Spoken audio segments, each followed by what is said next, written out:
Oi, boa noite! Estamos ao vivo em mais uma das nossas lives da Live Circle, esse nome que eu adoro. Eu vou esperar a minha convidada, a doutora Cibele, entrar, Cibele Amato. Que bom que vocês estão chegando, vão chegando devagarzinho. Cibele já entrou. Antes de eu aceitar a Cibele, eu vou dar alguns recadinhos para vocês. O primeiro deles é que todo mundo que está inscrito na Live Circle recebeu um e-mail com um cupom de desconto para participar do nosso aprimoramento. Então não deixe de abrir o cupom não, aproveita essa oportunidade. Vai lá no seu e-mail, se não tiver chegado pode estar, deixa eu ligar só minha luzinha aqui que tá meio escuro. Se não tiver chegado vocês podem, calma, vocês podem olhar lá na caixa de spam, pode ser que esteja lá, mas não percam esta oportunidade, que é uma oportunidade excelente para que vocês possam se especializar. A outra coisa que eu também quero falar para vocês, eu tô aqui, é sobre as nossas doações, né? Nós estamos fazendo uma campanha aí durante essa Live Circle para que a gente possa doar o quanto cada um puder, obviamente, para a FAMA, que é uma organização que chama Fantástico Mundo Autista, que trabalha com capacitação de adolescentes e adultos com autismo.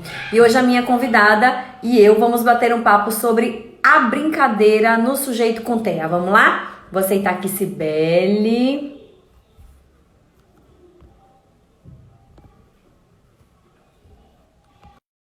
Enquanto isso, eu ligo minha luz aqui. Tô achando que tá um pouquinho escuro. Vou dar uma jogada para verde.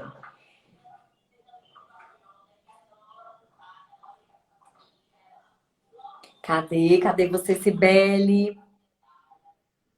Aguardando, estamos aguardando. É bom que vocês vão chegando, vão cada um pegando aí, né, seu copinho de água para acompanhar essa live massa em que a gente vai discutir a questão do jogo simbólico e da brincadeira nas crianças com TEA. É um assunto tão interessante, tão importante e muitas vezes muito desafiador, né? Nós sabemos aí, vocês que acompanham crianças com TEA, em muitos momentos os brinquedos escolhidos por eles não são os mesmos brinquedos que estamos acostumados para crianças, né? De idades das mais variadas aí. O que está acontecendo? Cibele, eu vou cancelar esse convite, eu vou fazer outro. Vou fazer um convite aqui para você. Aceita aí, Cibele.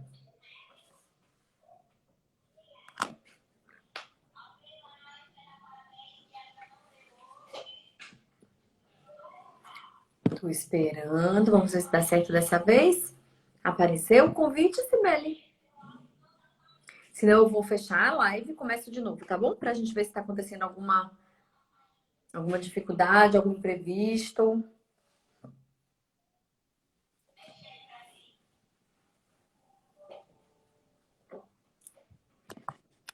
Cadê? Cibele, você precisa aceitar o convite que eu te fiz.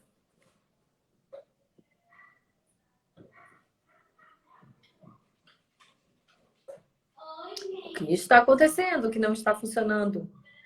Eu vou ficar, vai aparecer aí talvez uma minha imagem, mas eu vou ver se tem alguma mensagem dela no WhatsApp, tá bom?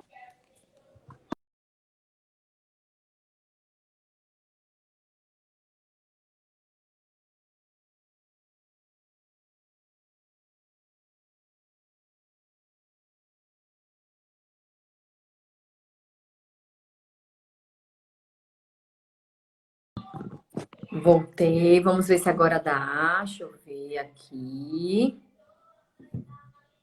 Olha quem está aqui, minha amiga Emily, minha querida. Minha Mimi, como está você? Muita saudade das nossas resenhas.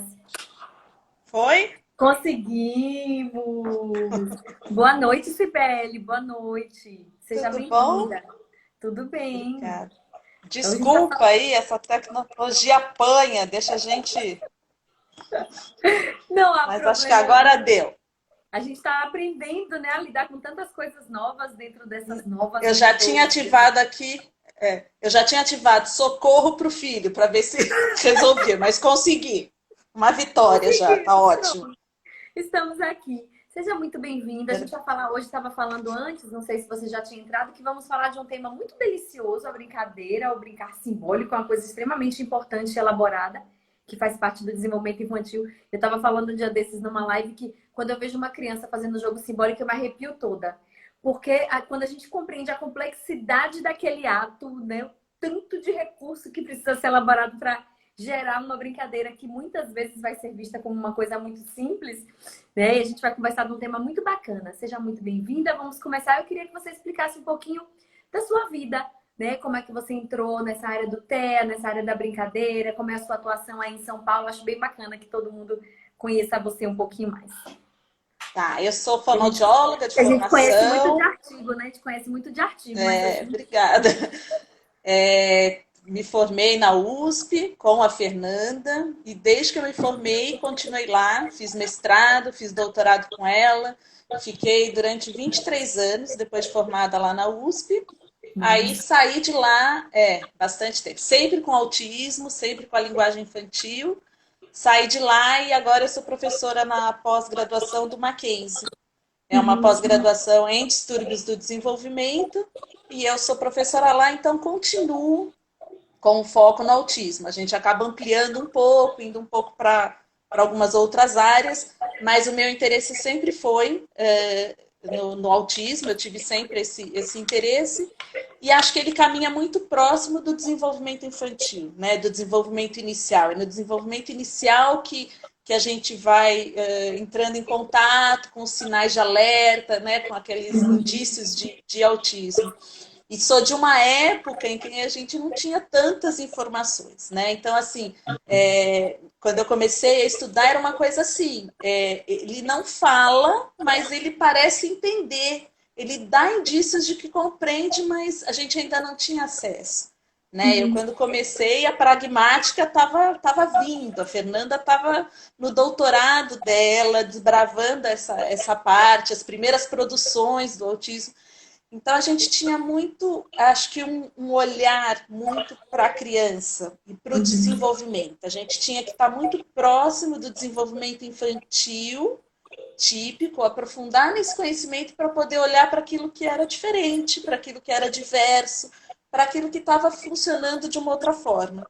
Né? E acho que foi por aí que a gente começou a construir esse percurso da linguagem, do autismo, né? Os estudos começaram a ter um volume diferente e a gente começou a caminhar por aí. Então, acho que eu tenho aí, a minha vida profissional é muito próxima, né, desse caminho aí, desse mundo do autismo. que bacana, que joia. Então vamos começar a falar do brincar, né? Eu acho que brincar Pois é é. uma coisa extremamente difícil de ser definida. Você podia começar com essa definição pra gente? Lógico, se eu soubesse, definiria. Tá? Eu acho que é assim, a construção, não.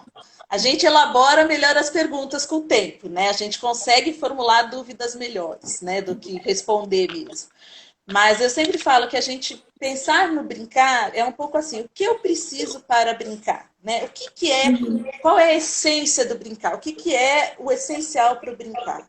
É você querer brincar, né? Porque assim, a brincadeira não precisa de um objeto, a brincadeira não precisa de um roteiro, a brincadeira é uma atitude, né? A brincadeira é uma disponibilidade para brincar, né? E essa é a riqueza.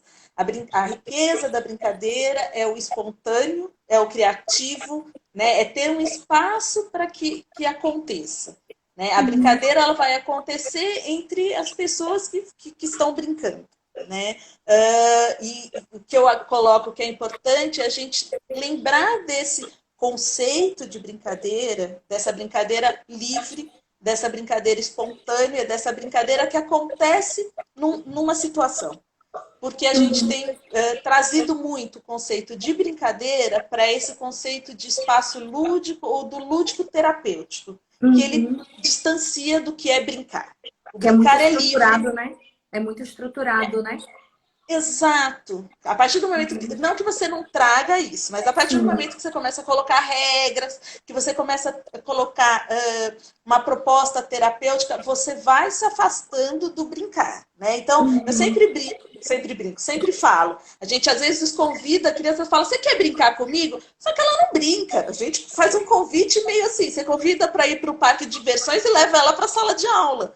Porque a gente faz muito mais, às vezes, atividades com cobranças de resultados, com cobrança de performance, né? Que não é. A gente tenta colocar um espaço lúdico Mas a brincadeira não é isso. A brincadeira ela é livre, né? A brincadeira é um espaço para que aconteça o universo infantil, né? E ela é muito Hum. rica dentro desse universo infantil. Eu acho muito bacana essa discussão, porque eu vejo agora nesse período de quarentena, né, de pandemia, as mães muito preocupadas em estruturar atividades. Então, às vezes, elas acham que esse brincar muito livre é como se eles não estivessem fazendo nada de construtivo. E aí elas ficam preocupadas e ligam assim, agora a gente tem que ter uma coisa mais estruturada. E eu penso assim, por que precisa estruturar tanto, né? E é uma discussão muito importante da gente ter, porque nessa estrutura toda a gente acaba trazendo exatamente o que você diz, atividades extremamente elaboradas cognitivamente, que a criança precisa não só estar ali por estar e estar criando, mas ela vai ter que seguir determinadas coisas que, inclusive, impedem a criatividade, né? Eu acho assim, eu sempre falo, a brincadeira, a gente aprende muito da brincadeira observando a criança. O professor da brincadeira é a criança, né? A criança, quando ela brinca, é o universo dela brincar, e uma criança brincando é uma criança trabalhando. Né? A criança constrói o mundo dela, constrói o conhecimento na brincadeira. Então, eu sempre falo que a gente aprende muito se a gente observar, a gente tende a intervir. E que muitas Uhum. vezes observando a gente aprende. Porque assim, não sei, mas assim, uma criança na praia, a quantidade de vezes que aquela criança vai no mar, enche aquele baldinho de água e traz de volta e coloca no buraco e vai, ela repete aquilo, né, muitas vezes. E ela está brincando, ela está processando uma série de informações, ela está aprendendo uma série de questões, mas ela está brincando, né? É uma brincadeira. Então, assim, o que eu acho é que a gente precisa olhar para essa brincadeira, aprender, né, esse sentido de brincar, porque ele é muito rico para dar informações para a gente, pensando agora profissionalmente, Uhum. dessa criança em funcionamento. Né? A brincadeira diz muito como a criança funciona. Né? Se ela tiver um espaço preservado para a brincadeira, ela tem um espaço para ela ser, para ela acontecer e mostrar. Nos traz, é muito rico para a gente já tem muitas informações. Né? Então é importante a gente entrar nessa brincadeira. E às vezes, muitas vezes a gente tem a coisa de fazer muitas intervenções, de fazer muitas questões, de não deixar esse espaço acontecer. Então, acho que é Uhum. importante isso, entender esse espaço de brincadeira. Ele é diferente de um espaço lúdico-terapêutico, onde a gente Ok. tem uma proposta, né? Ok, ok, ok. E aí você me traz uma fala que é extremamente importante, que essa brincadeira, ela acaba, entre aspas, transparecendo aí, né, traços cognitivos, traços emocionais, entre outras coisas aí desse desenvolvimento infantil, né? Então há um link muito importante entre esse brincar e como esse sujeito está se expressando. A criança não vai chegar para a gente para narrar quais são, né, os problemas e as coisas que ela está passando, mas no brincar a gente consegue identificar isso tudo. Como é que a gente pode trazer para o nosso público essa linha tênue, mas ao mesmo tempo tão comum entre a brincadeira e o desenvolvimento? Então, porque assim, a gente precisa, eu acho assim, conhecer o desenvolvimento infantil. Né? Eu sempre falo, para a gente entender o que está diferente, a gente precisa saber o que não seria daquela forma. Então, assim, ter o conhecimento do percurso de desenvolvimento de uma criança, né? O que é desenvolvimento, que é diferente de crescimento, né? Como a medida de um desenvolvimento, qual é esse percurso esperado de desenvolvimento de uma criança. A brincadeira, ela caminha paralelo. Então, se a gente pensar num bebezinho, né? O bebê é o quê? Ele é muito sensorial, ele é muito corporal, ele quer muito toque, né? O bebê é aquele que está centrado com a atenção na frente do rosto, aquela mãozinha próxima. Então, é esse tipo de brincadeira, é a brincadeira do toque, é uma brincadeira mais sensorial. Às vezes a gente está com uma criança mais velha de idade, mas que em termos de desenvolvimento, é esse tipo de exploração e brincadeira que ela está funcionando. Né? Essa brincadeira vai para onde? Né? Então, assim, o desenvolvimento infantil acompanha o percurso da brincadeira, até a gente chegar na brincadeira simbólica, né? Numa brincadeira de representação. E a gente sabe, a literatura traz isso para a gente precisa desse percurso para a gente chegar na tão desejada, vamos dizer assim, fala. Né? Uhum. A fala é o quê? Né? Essa linguagem oral, ela vai vir de onde? Ela vai vir desse simbolismo. Uma criança que Uhum. não simboliza, uma criança que não tem essa brincadeira, como é que eu quero que ela esteja na etapa posterior? Ela não cumpriu essa etapa, que é do Uhum. desenvolvimento infantil. Né? Então, assim, o desenvolvimento infantil, ele pode ser observado e é uma maneira de entender pela brincadeira. A maneira que Uhum. a criança brinca dá indícios para a gente de como ela está desenvolvendo, em que caminho ou em que momento ela está do desenvolvimento. Né? A gente, se for lembrar, tem várias questões cognitivas, por exemplo, que a gente pode olhar. Então, tem o Piaget que fala dos períodos sensório-motor, Uhum. que também vão dando rotas para a gente, da gente saber que tem, né? A criança primeiro, se ela primeiro coloca, depois ela tira, o que ela está explorando, o que ela está entendendo nesse percurso. E isso é Uhum. importante para a gente entender desenvolvimento infantil, porque a partir daí é que a gente vai olhar o que está acontecendo quando não está seguindo esse percurso, né? Assim, então, É, como que a gente chega?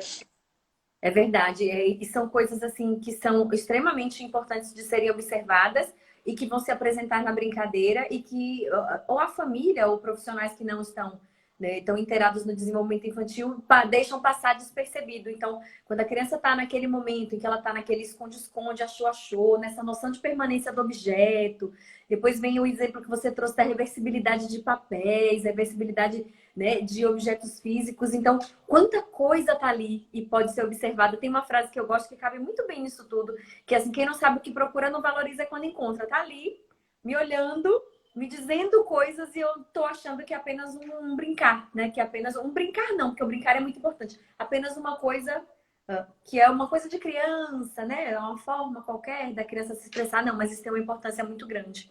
E aí eu queria que a gente agora fizesse um paralelo entre este brincar que é tão importante e as nossas crianças com TEA que não vão ter as mesmas representações desse brincar, né? Por diferentes motivos, mas desde a aceitação de brinquedos, desde a exploração de forma adequada de brinquedos, desde o próprio gostar do brinquedo, às vezes não vai estar ali, né? Então, às vezes eu falo assim, nossa, brincar vai ser o viés da nossa intervenção, ela vai aprender na brincadeira. Mas às vezes é preciso que você ensine a criança a brincar primeiro, né? Você precisa partir de um ponto antes. Como que esse brincar pode estar presente, ou como a gente pode observar esse brincar numa criança com essas dificuldades? Tá, vamos lá. Primeiro só, assim, o brincar, né? Quando a gente pensa em desenvolvimento infantil, a gente tem tudo muito entrelaçado, tudo acontece Uhum. muito junto. Né? A gente, vamos dizer assim, ousa dividir, repartir, nomear, por uma questão didática, para a gente tentar Uhum. compreender tudo o que acontece em termos de desenvolvimento de uma forma muito conjunta. Quando a gente trabalha com a brincadeira, a gente precisa ter muito claro o valor dessa brincadeira, entender, então reforça essa questão de desenvolvimento e da brincadeira para sustentar, porque essa a sua fala, né, quer dizer, simplesmente brincar ou a função da brincadeira, ela precisa ficar muito clara. A gente precisa ter isso muito claro, porque senão passa de que não se está acontecendo nada. A brincadeira fica aquele momento entre uma atividade e outra se brinca. Ou a Uhum. brincadeira é um descanso, né? Não, a Uhum. brincadeira é o fazer e o trabalhar da criança. O que acontece? A gente sabe esse percurso, a brincadeira dá indícios de desenvolvimento que a gente pode aproveitar com a criança com autismo ou com a criança com um desvio de desenvolvimento, né? Pensando Uhum. até numa questão diagnóstica, num momento em que a gente está com uma suspeita, mas ainda não tem um diagnóstico fechado, a gente aproveita desse recurso, né? Dessa informação para entender essa criança, né? E aí você vai oferecer uma série de possibilidades de brincadeira e ver como essa criança aceita ou não. Mas o que é importante? É importante a gente entender que quando a gente está propondo uma brincadeira, a gente brinca. Uma brincadeira em que você não brinca, que você não se diverte, não é uma. Você não brinca. Por isso que é tão importante a criança ter contato com pares da mesma idade. Eu vejo uma Uhum. série de intervenções que sugerem assim, que a criança, por exemplo, fique fora da escola até ela aprender a brincar. Porque se ela não sabe brincar, ela não aproveita. Isso não foram uma nem duas, várias vezes. Para que levá-la para a escola se ela não sabe brincar? Ela está encostada, ela está num canto largada e não aproveitando. Então, vamos ensiná-la a brincar e depois ir para a escola, que daí ela vai aproveitar. Não, a brincadeira entre crianças da mesma idade, ela é muito mais rica que entre eu, né, uma marmanja e uma É criança, porque a verdade. gente, por mais que a gente brinque, a gente está em situações diferentes, né? Então, acho que isso é importante, oferecer às crianças sempre a oportunidade de brincar com pares do mesmo nível. A brincadeira é diferente. Por mais que eu perca, por mais que eu ganhe, não é igual, eu vou deixar. Quer dizer, né, a gente tem condições cognitivas diferentes. Então, acho que isso é importante. Não posso, ela está ocupada. Desculpa. Uma outra Criança. questão, imagina, uma outra questão, então, importante é se a gente consegue entender aonde essa criança está em termos de desenvolvimento de brincadeira, a gente consegue oferecer a essa criança as brincadeiras que despertem a ela mais interesse, né? Que ofereça para ela mais motivação de brincar. Né? Sim. Então, assim, é por isso que é importante a questão da brincadeira. E sempre isso, ela pode não ter a brincadeira da forma que a gente espera, né? Mas despertar na criança esse momento de brincar, muitas vezes é ela que mostra. Aquilo que provoca nela um sorriso, aquilo que nela desperta um interesse. Né? Então, seria por onde a gente começa, acontece muito nessa troca de situações. Você pode oferecer brinquedos, você pode oferecer situações mais motoras, você pode oferecer situações mais sensoriais, você pode usar de música, quer dizer, você tem uma infinidade de recursos para serem oferecidos para poder perceber por onde que essa criança caminha, por onde está o interesse dela. Primeiro, nesse sentido, por onde ela está funcionando, se desenvolvendo, independente do meu objetivo de intervenção. Né? Assim, onde essa criança, onde está a atenção dela, onde está a atenção dela é onde que eu preciso estar, né? Onde que eu preciso aproveitar. Então, seria nesse sentido. Né? Muito E aí, bacana. assim, vou fazer um gancho, enfim, você me interrompe se for o caso, que é importante para as famílias, né? A gente fortalecer acho que assim, como eu tenho uma atuação na formação de profissionais, eu vejo que cada vez mais a gente precisa chamar os profissionais, as fonoaudiólogas, para brincarem, né? Assim, para ter essa brincadeira livre, porque também eu vejo os profissionais querendo se pegar em estratégias ou em protocolos ou em situações mais estruturadas. E a estrutura vem do conhecimento que a gente tem da teoria de desenvolvimento, de brincadeira, do que é infância, muito mais do que uma atividade proposta. E as famílias também, né? As famílias, hoje com o diagnóstico precoce, né? Com o diagnóstico cedo, as famílias saem muitas vezes de consultórios médicos ou saem no momento do diagnóstico com uma agenda de executivo para essas crianças, né? 18 vezes na semana fono, 32 da TEO, 47 da psico, né?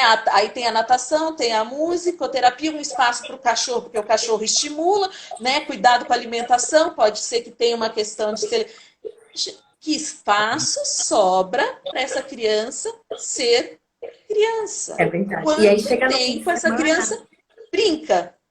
E aí chega no fim de semana que talvez seria esse tempo livre e enche a agenda da criança também, porque dá a sensação de que nós não estamos não fazendo nada, não estamos ociosos. E o tanto que o ócio é criativo, né? Eu tenho um amigo que ele é brincante, ele fala assim, eu tenho vergonha de ter que ensinar a criança a brincar, porque quando nós éramos pequenos, se deixasse 4, 5 crianças juntas, a gente se perdia no mundo que tinha que buscar para comer, buscar para tomar banho. E a gente perde um pouco essa questão do ser criativo, do ócio trazer esta criatividade, né? As famílias não têm muito essa noção. Ao mesmo tempo em que, assim, vai ficar só brincando? Né? O que foi que fez hoje de atividade? Eu brinquei. Como assim só brincou? E o que mais que você fez, né? Porque é bem isso, eu vejo, assim,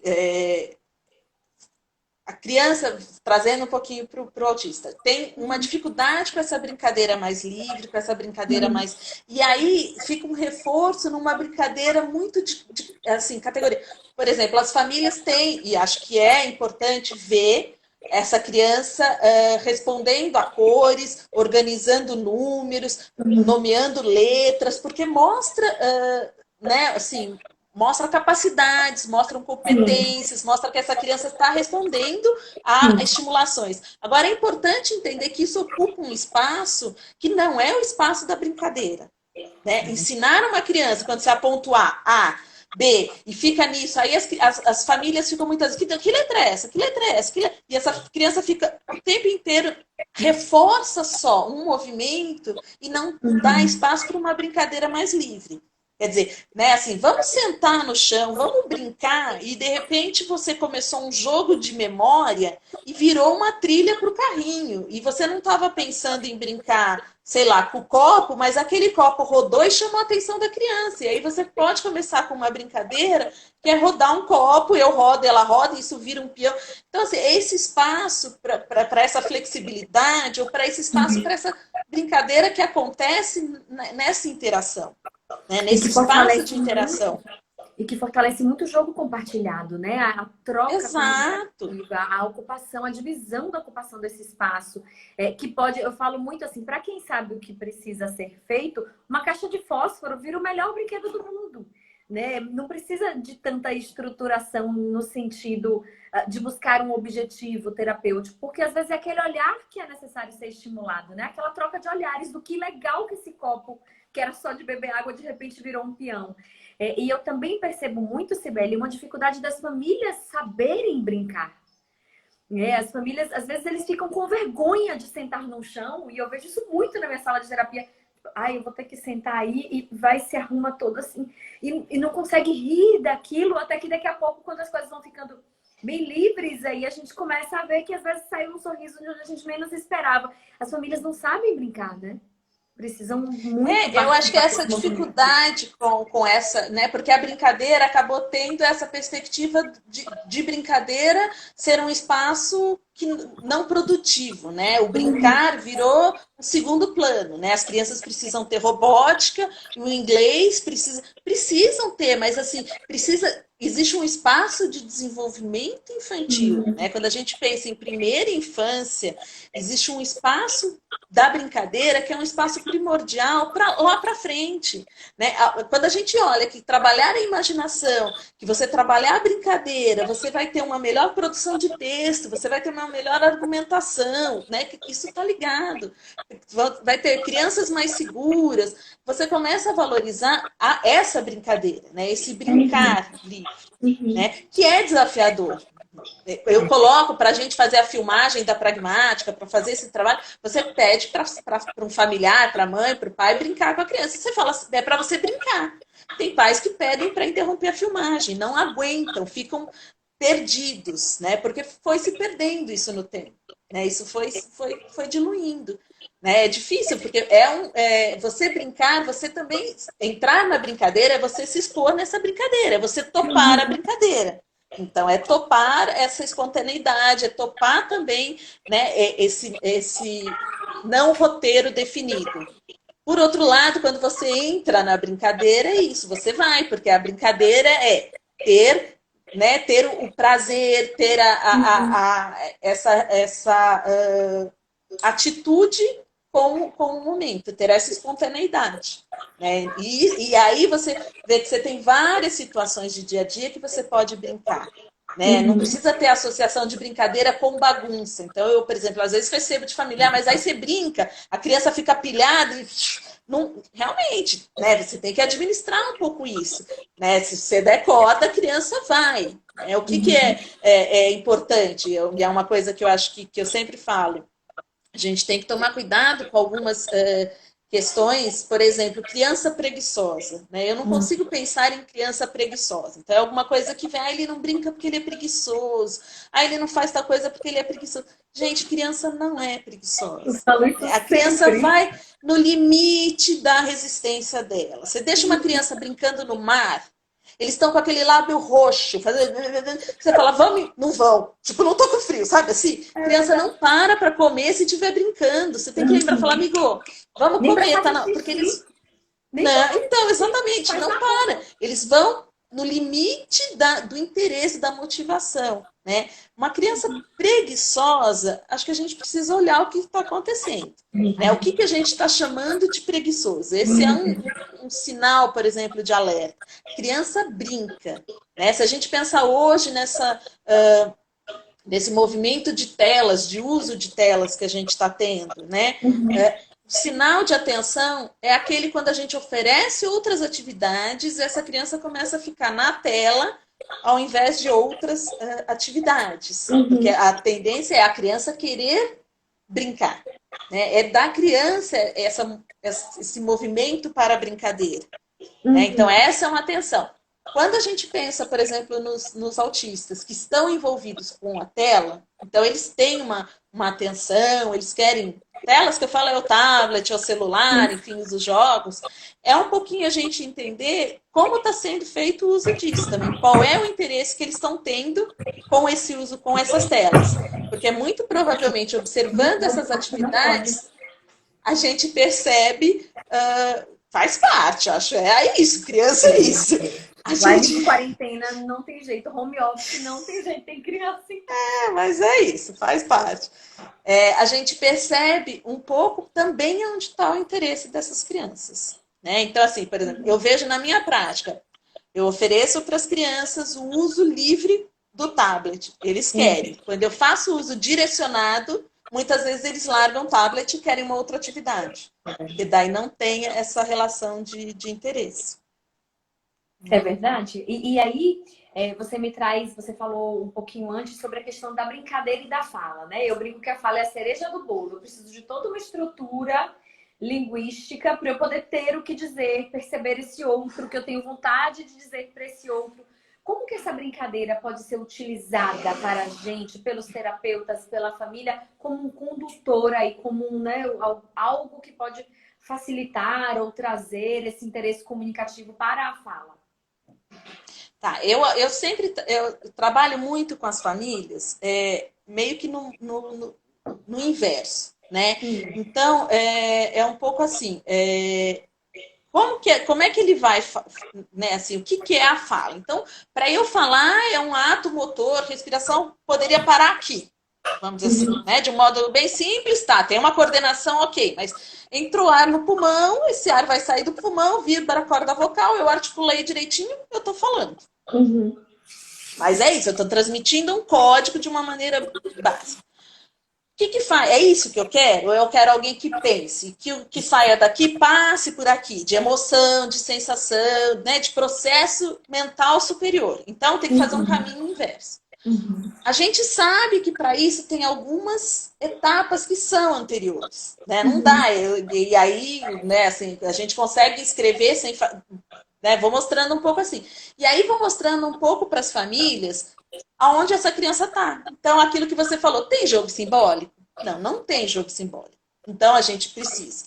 Tem atenção compartilhada? Não, não tem atenção compartilhada. Então, porque assim, a gente já sabe que tem esse caminho. Então, a gente volta e vê onde essa criança está. Se ela está num momento em que ela ainda não tem atenção compartilhada, mas ela já tem a atenção dela para um objeto. Ok, ela tem a atenção dela para o objeto. Então, vamos triangular. Ela já tem a atenção dela para o objeto, vamos passar agora a criança. Então, de novo, a gente volta para aquilo. Precisa conhecer desenvolvimento. A gente precisa ter desenvolvimento típico na cabeça para tentar localizar e ver por onde que ela está desviando, por onde que está funcionando. O que a gente sabe? No desenvolvimento dos autistas, não é uma coisa que eles estão atrás. Né? Então, isso é uma coisa acho que é importante de colocar para essas famílias. Não é que eles estão atrasados. Então, ele não faz jogo simbólico, que ele vai correr atrás desse prejuízo e vai chegar lá. Não, eles podem se estruturar de uma outra forma. Então, precisa ter um olhar amplo. Então, eu preciso, na brincadeira, por exemplo, ver um pouquinho. Quando ele não simboliza aqui, mas ele faz um outro tipo de representação em outra situação. Né? Como ele funciona como um todo, porque a gente sabe que é um desenvolvimento que não é um atraso, é uma forma de se desenvolver diferente. Então, não dá para a gente pensar só como um atraso. E é isso, a gente precisa olhar e entender. Então, a gente sabe que tem esse percurso, né? Que a gente precisa simbolizar com essa criança. O que acontece? A gente pode fazer trabalhar algumas habilidades de fala, até para que essa família se sinta mais acolhida, que tenha algumas possibilidades de ver que isso vai ser atingido, que a gente vai chegar de alguma forma em algo próximo a isso. Mas, por outro lado, a gente sabe que tem crianças que não chegam à fala. E que a linguagem, que a comunicação é maior que a fala. Então, também a gente precisa ir trabalhando com isso. Não necessariamente a fala. Né? Que a fala, a literatura traz para a gente, né? Que quem fala, quem desenvolve a fala, tem um bom prognóstico, né? O fato de você ser verbal é um divisor de águas importante. A gente sabe que para uma autonomia, para a independência, né? Eu sempre falo, quanto tempo o padeiro vai dispor para entender que você quer 3 pãezinhos? Você falando 3 pãezinhos ou você usando uma outra estratégia? Não é? Tem uma fila de... Então, assim, em termos de autonomia e independência, o verbal é o mais efetivo, é aquilo que vai garantir autonomia e independência. Mas nem sempre ele é o único. Né? E nem sempre não adianta a gente ficar tentando só nesse, né, como objetivo final a fala. Né? Nesse sentido. Sim. As onomatopeias podem fazer parte desse processo como até para uma questão familiar, né? Da família estar vendo ali, a família tem muita essa necessidade de ver a fala sair. E essa fala pode não ser muitas vezes, às vezes ela sai e não é direcionada para o outro. Tem crianças que eu falo assim, tem um presente de $1 milhão na mão dele, que é essa linguagem, fala super linda e rebuscada, mas que funcionalmente não vai nos trazer muita coisa. Então, eu acho muito importante a gente estar sempre lembrando que a fala, ela é a cerejinha de um bolo e tem todo esse cérebro que precisa, né, estar ativo e criativo para que isso realmente tenha uma funcionalidade. Senão, essa funcionalidade pode emergir de outras formas. Eu falo que trabalhar com autismo é sair da caixinha. É parar de ver comunicação só naquele formato que nós achamos que é o certo, que nós esperamos, que a escola cobra. Né? Existem outras formas da gente lidar com isso. Né? E lembrar que a dificuldade não é na fala, a dificuldade é na função. Né? A grande dificuldade dessas crianças é no uso funcional da linguagem. Né? Então, assim, não é que eles têm uma dificuldade para falar, e aí começou a falar, ok, né, resolve. Então, assim, a gente precisa ter essa atenção, a gente tem, né, a questão de como vem essa linguagem. Então, assim, a criança precisa, a gente espera uma vocalização, essa vocalização, depois de uma vocalização a gente espera gestos funcionais, desses gestos funcionais a gente vai buscar a fala, mas tem uma questão de funcionalidade importante. Eu vejo várias crianças, porque hoje eu não, mas assim, se usa muito o recurso de imagens, né? Porque se tem a questão de que o autista tem uma possibilidade, o canal visual mais favorecido de aprendizado, eles são mais visuais, então se usa muito recurso visual. Mas, de novo, a gente tem que recorrer à questão do desenvolvimento. O que é esse visual? Será que eu aprender numa figura, né, nomear figuras, eu estou aprendendo o conceito daquilo? Né? Eu estou aprendendo o que é. Eu vejo muitas crianças que nomeiam cachecol, luva, encharpe, sei lá, casaco, jaqueta, e é incapaz de pedir um casaco quando está com frio. Verdade. Ou é incapaz de falar o que ele quer. Não é porque ele tem, né? Ele tem a palavra, ele nomeia, se você perguntar o que é isso, ele fala. Mas na hora de transpor para o funcional, não acontece. Né? Então a gente também tem que ter o cuidado com isso. São recursos importantes, mas não podem ficar só... a gente não pode ficar só nesses recursos. A gente precisa ter vivências. O que faz essas vivências? A brincadeira. Né? O que propicia situações de viver dia a dia, de viver essa situação de brincadeira. Né? A situação de colocar a criança em atividades divertidas. Né? Divertidas, não divertida, mas interessante, espontâneas, né? De interesse dela. Uhum, muito bacana, muito bacana. Assim, eu também vejo que muitas vezes essas famílias, pela própria falta de conhecimento ou pelo grande desejo de fazer com que essas crianças, né, brinquem ou entre outras coisas, elas acabam trazendo de uma forma inadequada, vamos dizer assim. Por exemplo, uma criança que tem poucos interesses, né, por brinquedos, mas o carrinho ele gosta. Ele gosta porque ele vai virar o carrinho e vai rodar a rodinha do carrinho. Pronto, essa criança só ganha carrinho. Uma criança com dificuldade simbólica, mas que adora juntar brinquedos, Lego. Pronto, ele só vai ganhar Lego. Eu tenho uma criança que em todos os aniversários ele tem toda a coleção do Lego, mas não simboliza. Né? Então é importante trazer que a própria família acaba estimulando essa inflexibilidade, né? Esses rituais, esse uso tão específico numa atividade só que muitas vezes não está gerando aprendizado, não está desenvolvendo nenhum aspecto simbólico. Mas para a família, às vezes, é importante estar vendo que ele está ali explorando algum tipo de brinquedo. Então, a orientação familiar é muito importante nesse sentido, né? Assim, e isso não é assim, isso é criança. Eu, um ano, fiz o aniversário do meu filho de caminhão.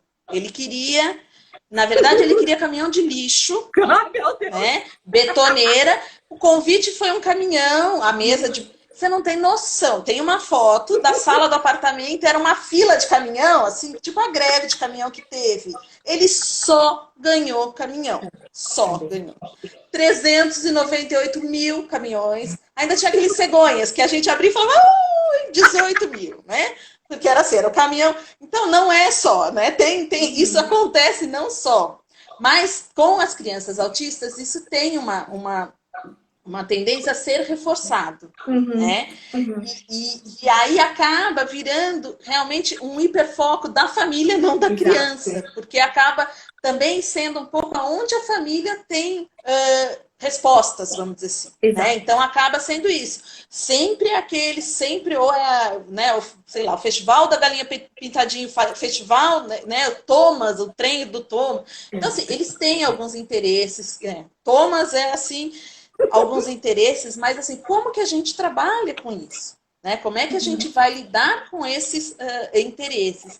E aí segue um pouco a mesma linha da questão da brincadeira, por exemplo, ser mostrar o potencial da criança. Então, repete o A, repete o B, repete o C, nomeia, fica sempre nomeando as figuras, porque ali é um canal que a família muitas vezes encontra de interação com a criança. Né? E aí a gente precisa mostrar para a família e trabalhar com a criança, com a família, como é essa interação, né? O que é interessante, como é que pode acontecer, né? Será que o melhor, né, cenário é um cenário de pergunta e resposta?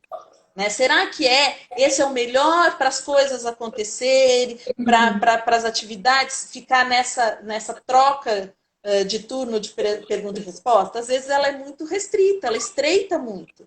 Às vezes uma situação mais ampla tem mais possibilidades, né? Então você fica na pergunta e resposta, a criança aprende aquilo, ela já sabe, ela não está processando, ela está longe. Que é a mesma coisa que eu sempre falo, a questão do olhar. Né? Que fica Bruno olha, Bruno olha, o Bruno olha. Chega uma hora que o Bruno para de olhar. Porque ele já sabe que os pais só estão testando se ele atende ao nome ou não. Eu transporto essa situação para uma mãe na beira da piscina, sentada tomando sol. Aí o filho fala assim, mãe, olha meu salto, pulando na piscina. Agora eu, mãe, olha. Chega uma hora que você não está mais olhando. Você fala, mãe, veja aí, eu vou pular. Mãe, eu vou pular. Chega uma hora que esse mãe, sabe? Ai, lindo. Você não tá olhando. Você tá de olho fechado, tomando sol. Você fala, lindo, filho, adorei.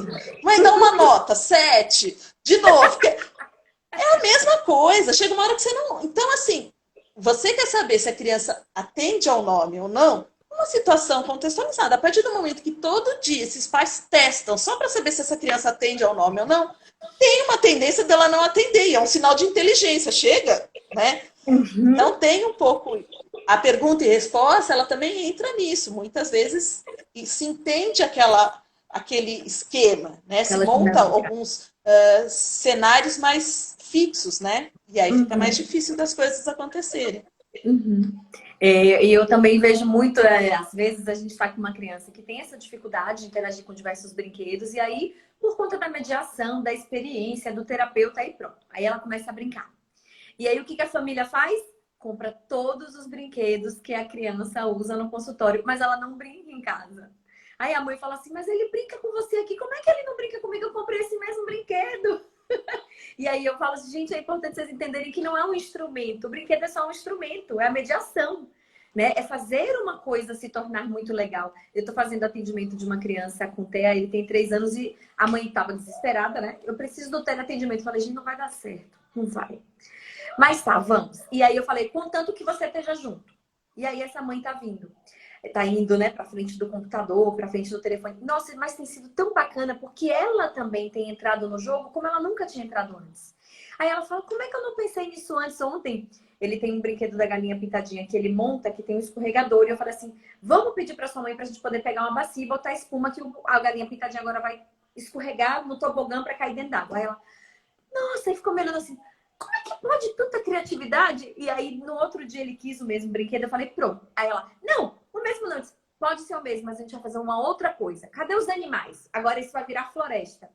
E assim, você vai vendo que não é muito a questão do brinquedo, né? Não, e não é necessário você utilizar aquele brinquedo sempre da mesma forma, porque a gente acaba reforçando esses comportamentos. Então, às vezes é uma bacia de água que pode virar uma piscina maravilhosa para alguns brinquedinhos. Não necessariamente eu preciso comprar uma casa da Barbie.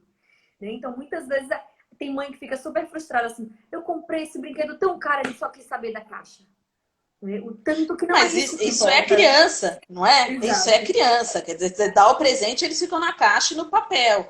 Né? Eu acho que acho que a gente tem que. Tem isso.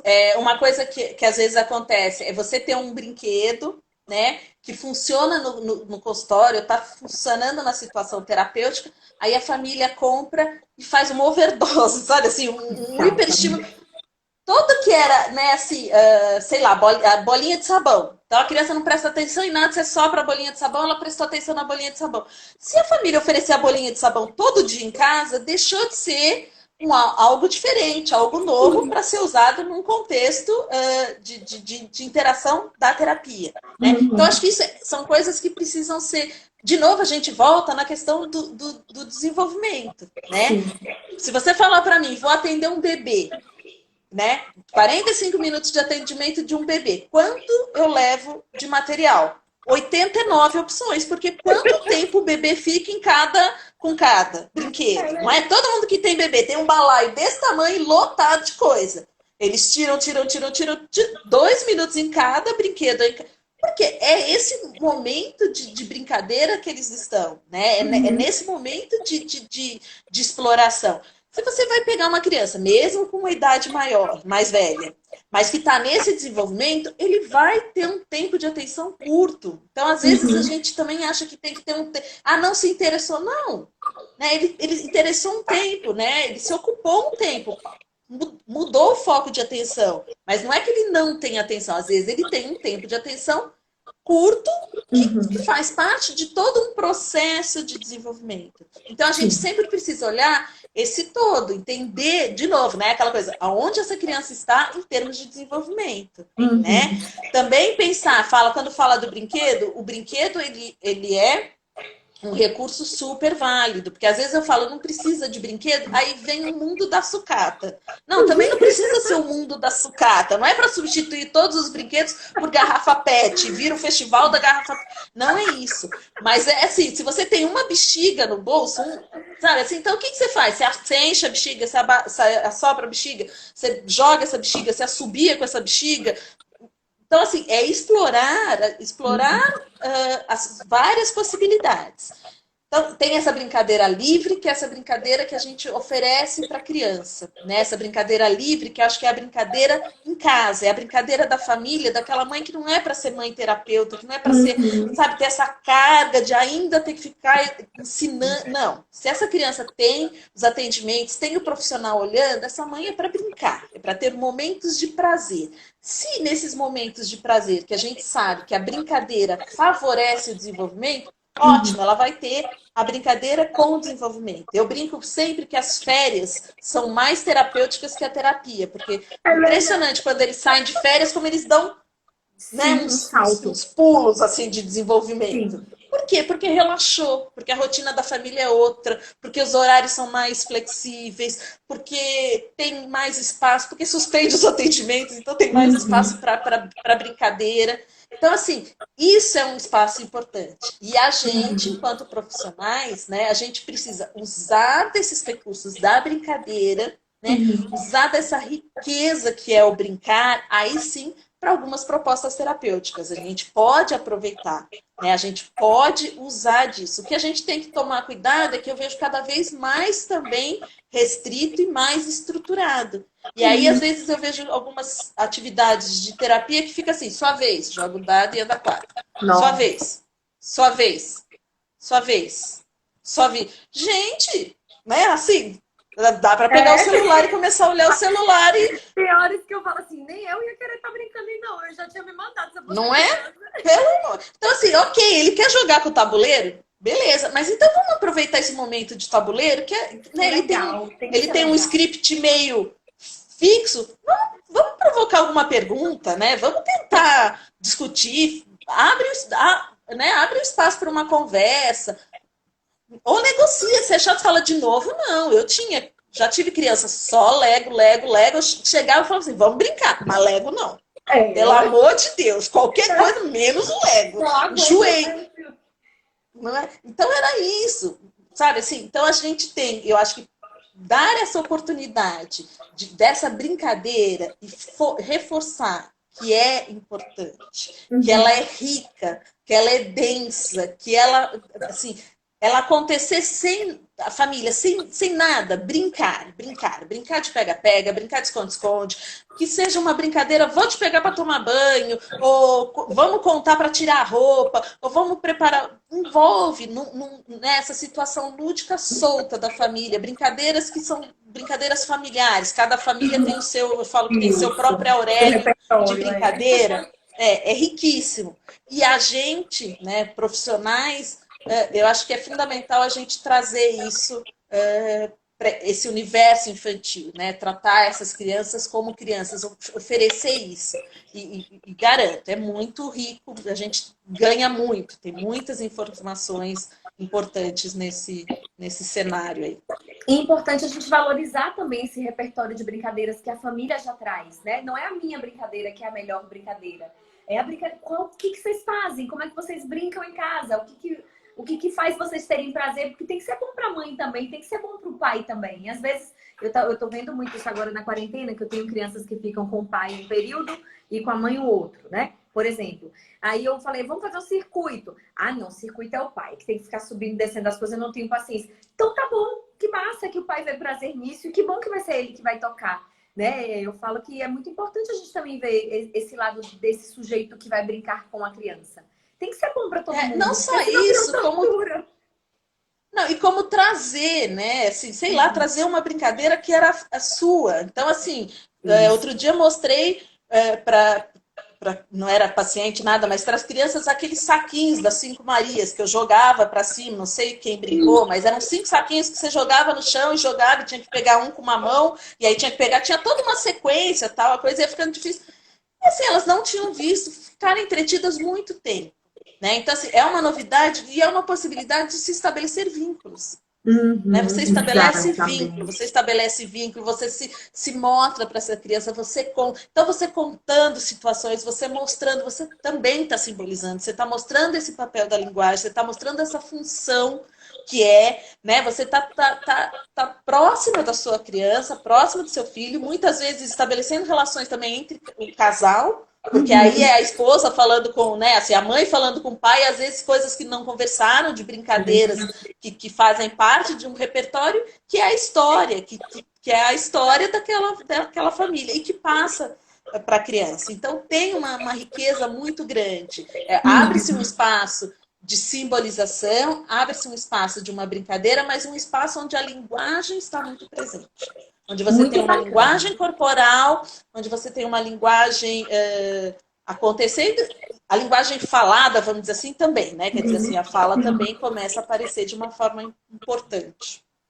Tem muitas pessoas perguntando se a live vai ficar salva. Ela vai ficar salva no YouTube da PG. A Claudiane Campos quer te levar para Cuiabá, Sibeli. Ela quer levar todo mundo para Cuiabá, gente. Cuiabá vai ser o lugar mais povoado. Cláudia, deixa ela em São Paulo. No momento não pode aglomeração. Tem que ser depois. A Letícia falando que você é sensacional, que ela pode ficar a noite toda aqui ouvindo. Muitos elogios, muitas carinhas lindas.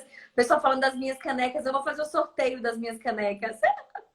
Ai, que bacana. Aí, ela quer te levar. Então, a live vai ficar salva. Eu gostaria mais uma vez de falar que todo mundo que está inscrito na Live Circle recebeu um e-mail com um voucher, um cupom promocional muito bacana. Não deixem de curtir lá, não deixem de abrir o voucher de vocês.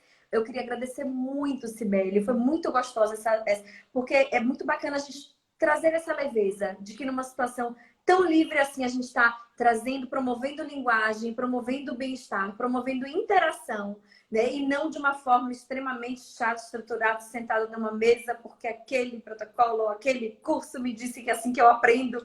Então é muito bacana o despertar, né, do olhar clínico de um terapeuta. Se tá bacana para você?